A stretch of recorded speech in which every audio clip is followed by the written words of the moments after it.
Esto es Geopolítica Mundial. En innumerables ocasiones nos hemos preguntado cómo una nación como Taiwán, que no tiene petróleo y que era básicamente un territorio, o netamente un territorio agrícola, pudo desarrollarse en tan corto tiempo y convertirse en un gigante tecnológico reconocido como uno de los tigres asiáticos, junto a Corea del Sur, Hong Kong y Singapur, precisamente por su auge y su capacidad de desarrollo. Y la historia no reconoce que fue Taiwán el artífice y pilar fundamental para el desarrollo del gigante asiático. Estamos hablando de China. Sí, así como lo estás escuchando. Al terminar este informe sabrás por qué se podría aplicar a Taiwán el dicho que dice: cría cuervos y te sacarán los ojos. Quédate entonces muy atento a lo que vamos a exponer en este informe, así que no te lo pierdas.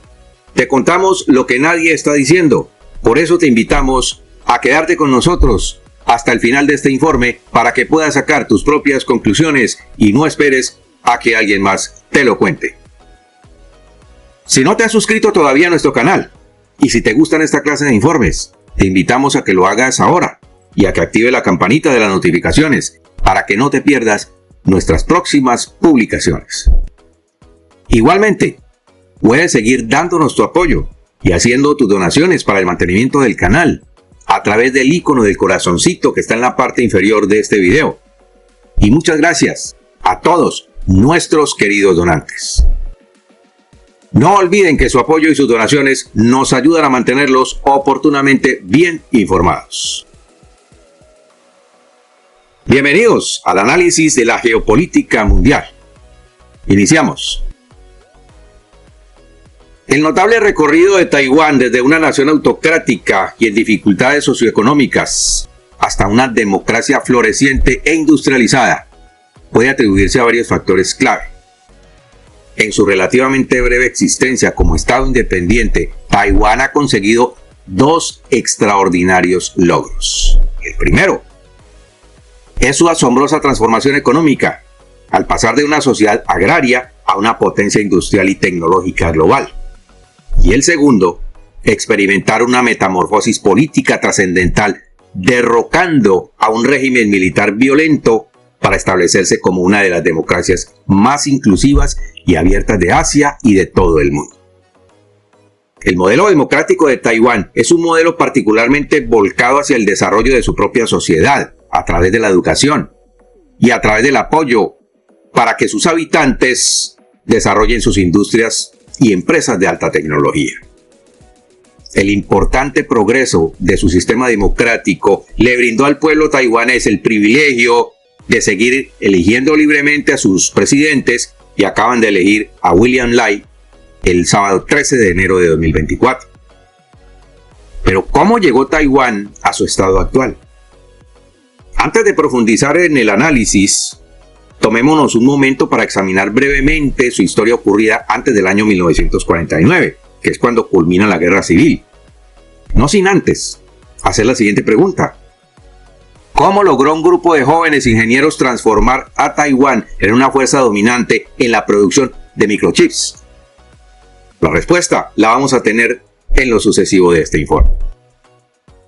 Bien. Situada a aproximadamente 160 kilómetros de la costa sureste de China y con un tamaño de poco más de un tercio del tamaño de la isla de Cuba. Esta isla ha estado habitada por tribus indígenas durante siglos. Los exploradores portugueses le dieron el nombre de Formosa, que significa hermosa, durante el siglo XVI. A partir del siglo XVII pasó a formar parte del Imperio Chino hasta que Japón tomó el control en 1895 y la gobernó durante varias décadas. Luego de la caída de Japón en la Segunda Guerra Mundial en 1945, la isla regresó al control de China bajo el liderazgo del Partido Nacionalista Kuomintang, KMT, dirigido por el general Chiang Kai-shek. El régimen gobernado por el generalísimo Chiang Kai-shek se destacó por su inclinación a promover el culto a la personalidad de su líder, es decir, que este general era un hombre egocéntrico, que es una característica compartida por otros regímenes autocráticos de la época, característica que todavía se vive en la dinastía norcoreana. Tras su victoria en la Guerra Civil China en 1949, los comunistas de Mao Zedong obligaron a Chiang Kai-shek y a lo que quedaba del Kuomintang a buscar refugio en Formosa, donde se declararon como gobierno chino legítimo y establecieron un régimen autoritario. En ese momento, el naciente régimen comunista chino no le importaba la isla porque solo servía para cultivar. El nuevo gobierno también le otorgó a la nación insular el nombre de República de China, título que persiste hasta el día de hoy. Ojo, no confundir con República Popular China, que es la China continental de Xi Jinping. Dicho lo anterior, pasemos ahora a determinar algunos de los factores fundamentales que han contribuido al progreso político y económico de Taiwán desde entonces. Entonces, el primero fue la industrialización y las reformas al sector agrícola. En el año 1949, que marcó un acontecimiento trascendental para la isla de Taiwán, se produce la derrota del Kuomintang, el partido de Chiang Kai-shek que se había establecido en Formosa. Obviamente esto supuso un gran shock para la pequeña isla debido a que su población aumentó en un asombroso 25% en solo un año, es decir, en ese año 1949. Y fue por la gente proveniente de China continental, que no querían vivir bajo el comunismo. Esto significó una oleada masiva de 2 millones de personas, incluidos 600,000 soldados llegando a la isla. En ese momento el Producto Interno Bruto per cápita de Taiwán era de menos de $1,500 estadounidenses, comparable al de ciertas naciones africanas. La economía se centró principalmente en la agricultura, un legado duradero y obtenido de la colonización japonesa. De hecho, Formosa sirvió como un granero vital para la ambiciosa expansión colonial japonesa durante la primera mitad del siglo XX. Estamos hablando de antes de 1949. En las zonas rurales era bastante común que se empleara a niños como trabajadores y un gran número de agricultores no poseían tierras propias. Sin embargo, esta situación sufrió una transformación significativa en el futuro cercano, dando así un impulso formidable al sector agrícola y a la economía de Taiwán en general. No obstante, había una limitación inherente a la productividad de la tierra. La mayoría de los campesinos realizaban trabajos ocasionales a diario, mientras que apenas el 10% de los terratenientes controlaban el 60% de la tierra cultivable. Durante ese periodo de 10 años, el liderazgo del generalísimo Chiang Kai-shek se embarcó en una reestructuración agrícola transformadora. Y esto implicó confiscar parcelas de tierra a individuos que poseían más de 3 hectáreas y asignarlas a pequeños agricultores. De tal manera que, motivados por la perspectiva de tener su propia tierra, estos nuevos propietarios gradualmente fueron invirtiendo su capital en mejorar las técnicas de riego, en adoptar maquinaria mecanizada y utilizar fertilizantes, y ojo con esto, con la ayuda del gobierno. En consecuencia, en la década de 1960, Taiwán fue testigo de un aumento del doble en el valor de su producción agrícola, estableciéndose así como un importante exportador de arroz, de azúcar, de té y también de plátanos. Y luego llegó la fase siguiente. Utilizando los ingresos generados por la exportación de productos agrícolas, el gobierno dedicó esfuerzos a transformar las industrias del país con el objetivo de sustituir bienes importados por productos fabricados dentro de la nación. En esa época, todo lo tenían que importar. El aumento del crecimiento económico fue una respuesta directa al desarrollo de la economía exportadora de Taiwán, que experimentó una transición de la agricultura a la producción de bienes de consumo, como por ejemplo bicicletas, muñecas, juguetes, zapatos y también textiles. Estos fueron los tipos de productos básicos por los que Taiwán ganó reconocimiento mundial a lo largo de los años 90. En esa década, Taiwán había empezado a exportar sus productos hacia los Estados Unidos, que era uno de sus mayores clientes. James Lin es un historiador estadounidense de herencia taiwanesa y procedente de la Universidad de Washington.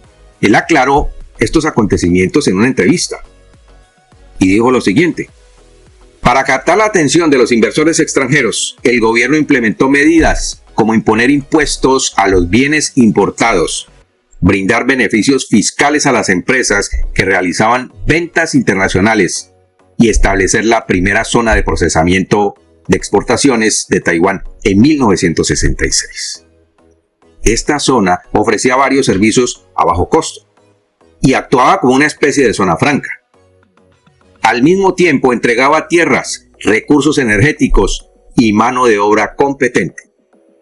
Sorprendentemente, en un lapso de solo 2 años, el territorio alcanzó su máxima capacidad con más de 50.000 empleados provenientes de 120 empresas especializadas en electrónica de consumo.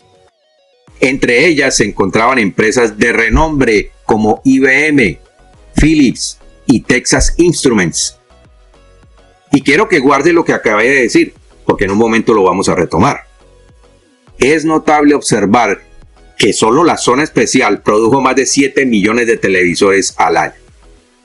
Al mismo tiempo, numerosos agricultores se comprometieron de todo corazón a construir talleres en los terrenos que les había asignado el gobierno.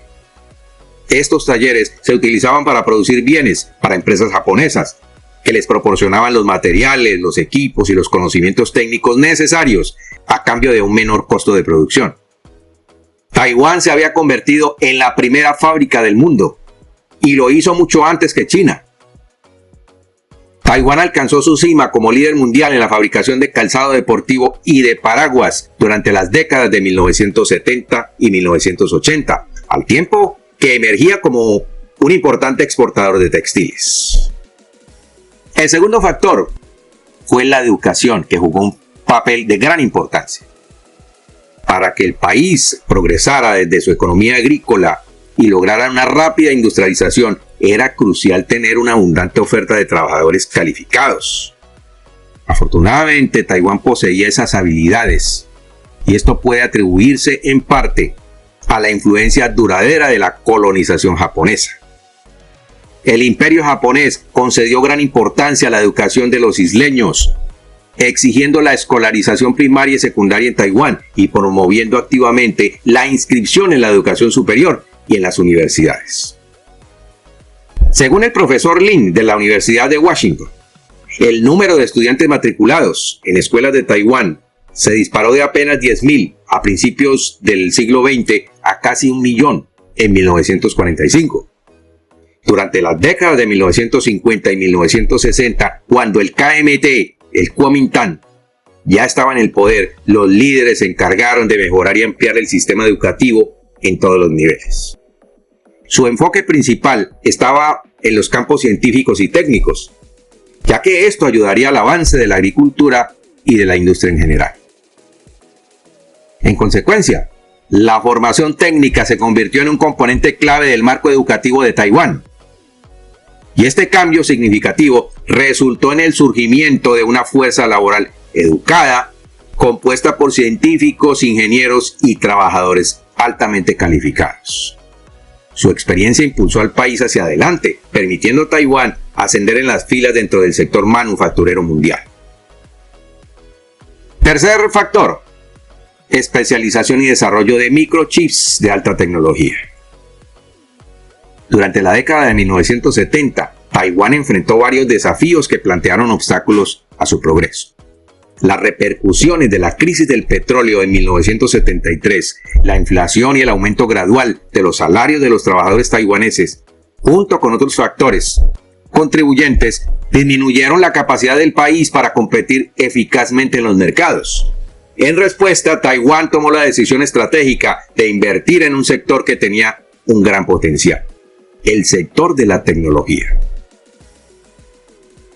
El Instituto de Investigación de Tecnología Industrial, creado en 1973, actuó como catalizador, atrayendo a científicos, a ingenieros brillantes de todos los rincones del mundo para ir a Taiwán y colaborar en la creación de empresas, tanto con apoyo público como con financiación privada.